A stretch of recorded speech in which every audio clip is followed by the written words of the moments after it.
Assalamualaikum warahmatullahi wabarakatuh. Nama saya Romaidar dengan NIM 1905 9060 2011 9 dari Universitas Teguh Umar. Di sini saya akan menjelaskan masalah-masalah pendidikan di Indonesia beserta solusinya.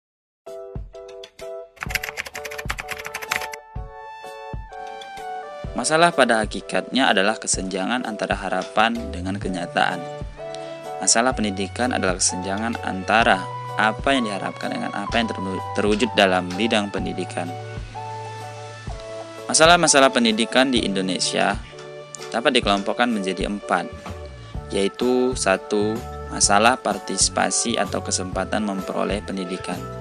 Yang kedua, masalah efisiensi pendidikan. 3. Masalah efektivitas pendidikan. Dan 4. Masalah relevansi pendidikan. Masalah partisipasi pendidikan. Masalah partisipasi atau kesempatan memperoleh pendidikan adalah rasio atau perbandingan antara masukan pendidikan atau raw input atau jumlah penduduk yang tertampung dalam satuan-satuan pendidikan. Masalah partisipasi pendidikan berhubungan dengan kesadaran orang tua akan pentingnya pendidikan, kemampuan ekonomi orang tua, kondisi fisik dan psikis calon peserta didik, terbatasnya daya tampung pendidikan, dan keterjangkauan lokasi pendidikan.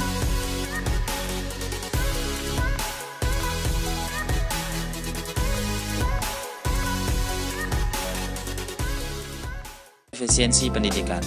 Masalah efisiensi pendidikan berkenaan dengan proses pengubahan atau transformasi masukan produk menjadi produk output.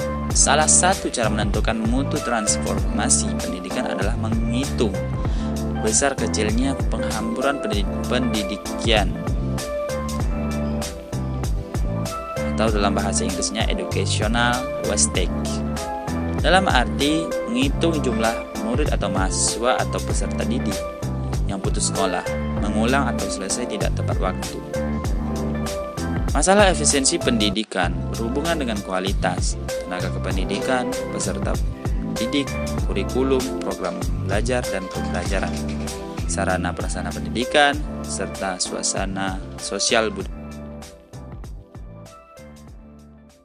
Masalah efektivitas pendidikan. Masalah efektivitas pendidikan berkenaan dengan rasio antara tujuan pendidikan dengan hasil pendidikan, yaitu output. Artinya, sejauh mana tingkat kesesuaian antara apa yang diharapkan dengan apa yang dihasilkan baik dalam hal kualitas maupun kualitas. Masalah relevansi pendidikan. Masalah ini berkenaan dengan rasio antara tamatan yang dihasilkan satuan pendidikan dengan yang diharapkan satuan pendidikan di atasnya atau institusi yang membutuhkan tenaga kerja, baik secara kuantitatif maupun secara kualitatif. Masalah relevansi pendidikan berhubungan dengan tuntutan satuan pendidikan yang lebih atas yang terus meningkat dalam upaya mencapai pendidikan yang lebih berkualitas. Aspirasi dan tuntutan masyarakat yang terus meningkat dalam upaya mencapai kehidupan yang berkualitas. Ketersediaan lapangan pekerjaan di masyarakat. Kemudian faktor-faktor penyebab masalah pendidikan di Indonesia. 1. Pertambahan jumlah penduduk yang cepat. Sebagaimana kita ketahui, jumlah penduduk Indonesia itu semakin pesat, semakin berkembang dan semakin banyak. Yang kedua, kemampuan ekonomi keluarga. Ketiga, kesadaran akan arti pentingnya pendidikan bagi kehidupan. 4. Terbatasnya daya tampung satuan pendidikan. Yang kelima, kualitas tenaga kependidikan. Yang keenam, perkembangan ilmu dan teknologi. Yang ketujuh, aspirasi masyarakat dan tuntutan dunia pekerjaan. Yang ke-8, keterbelakangan budaya. Upaya mengatasi masalah pendidikan. Yang pertama, 1. Upaya pemecahan masalah secara konvensional, yaitu upaya pemecahan masalah dengan cara yang biasa dilakukan. Upaya ini antara lain: A. Penambahan jumlah bangunan atau kelas lembaga pendidikan. Kan ini sangat berpengaruh terhadap semangat belajar siswa atau mahasiswa. Dengan adanya penambahan kelas, dengan adanya penambahan jumlah bangunan ini akan menambah kenyamanan pelajar untuk menuntut ilmu dalam meraih prestasi yang gemilang. Yang B, penambahan jumlah tenaga kependidikan. Tidak semua sekolah, tidak semua lembaga pendidikan mempunyai tenaga pengajar yang cukup. Terkadang ada di suatu sekolah yang cuma mempunyai beberapa orang guru dengan murid yang sangat banyak.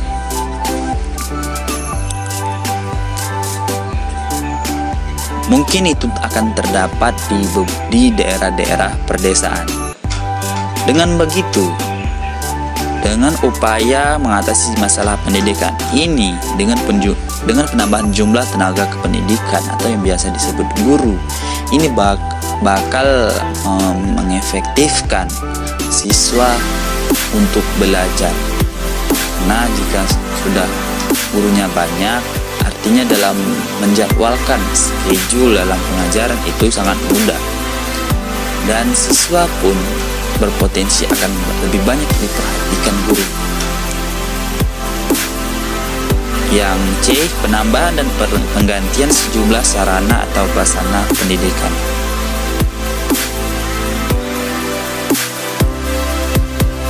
Di bagian ini juga perlu diperhatikan, yaitu sarana atau prasarana yang diberikan oleh lembaga pendidikan tersebut kepada siswanya. Contohnya itu faktor-faktor pendukung untuk prestasi.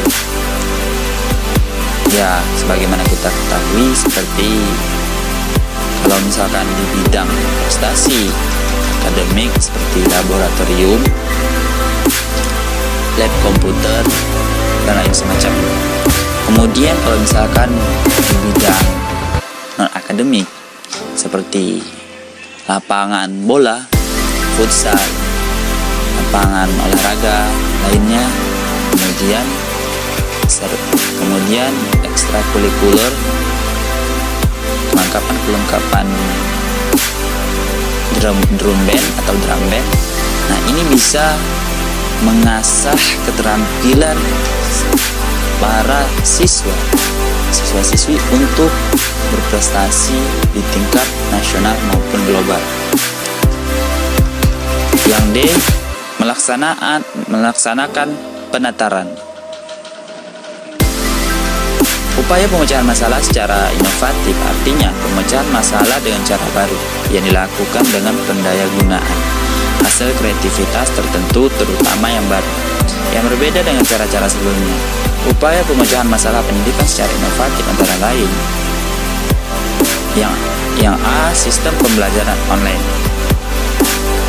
Yang B, pemanfaatan fasilitas multimedia. Yang C, modernisasi pengelolaan pendidikan.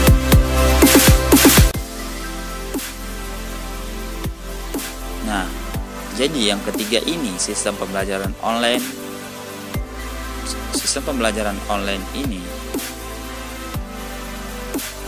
sangat dibutuhkan oleh pelajar untuk saat ini, apalagi Indonesia mengalami keseriusan dalam mengatasi COVID-19. Indonesia sudah banyak melakukan program, namun belum bisa untuk memecahkan masalah-masalah pendidikan ini dengan adanya sistem pembelajaran online. Mudah-mudahan walaupun siswa-siswi belajarnya di rumah, tetapi tetap efektif dan efisien dalam menuntut ilmu. Kemudian pemanfaatan fasilitas multimedia.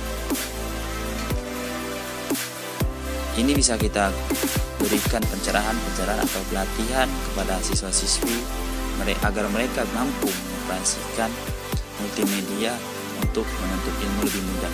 Kemudian modernisasi pengelolaan pendidikan. Ini merupakan